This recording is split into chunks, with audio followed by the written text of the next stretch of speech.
ভাতা বৃদ্ধির দাবিতে রাজধানীর শাহবাগ সড়ক অবরোধ করে অবস্থান নিয়েছেন পোস্ট গ্রাজুয়েট ট্রেনে চিকিৎসকেরা। দাবি আদায় না হওয়া পর্যন্ত অবরোধ অব্যাহত থাকবে বলেও জানিয়েছেন তারা।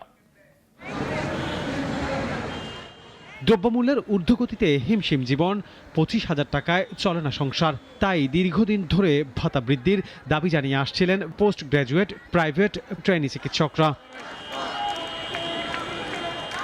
এবার দাবি আদায়ের লক্ষ্যে দুপুর থেকে রাজধানী শাহবাগ মোড়ে অবরোধ করে অবস্থান নেন তারা। দাবির পক্ষে দেন নানা স্লোগান।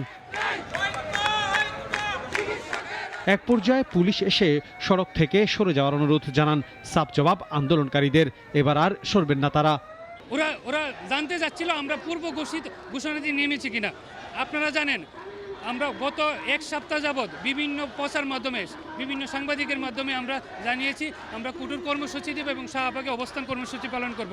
সব বড় বড় জায়গায় কথা বলেই কিন্তু কোথা থেকে যেহেতু আমরা কোনো সুসংগঠিত প্রজ্ঞাপন পাচ্ছি না, তাই আমরা চিন্তা করেছি আমরা এইবার অন্তত দাবি আদায় না হওয়া পর্যন্ত রাজপথেই থাকব। দীর্ঘদিন ধরে দাবি পূরণে আশ্বাস দিয়েছে বিভিন্ন পক্ষ, কাজ হয়নি তাতে। এতে ক্ষুব্ধ তারা। এবার কমিটমেন্ট চান স্বাস্থ্য উপদেষ্টার। কমিউনিকেশন কখনো ওয়ান ওয়ে হয় না, ওনাদেরকেও কথা বলতে হবে, ওনাদেরকে আমাদের দাবি মেনে নিতে হবে।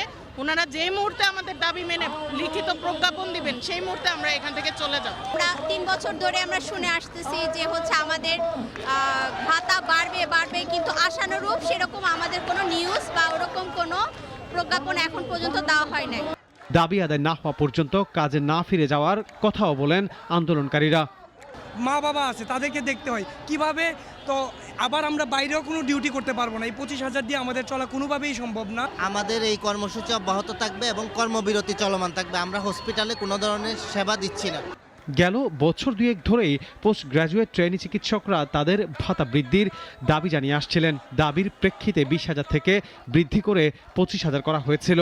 এবার দাবি তা বাড়িয়ে 50,000 করা হোক।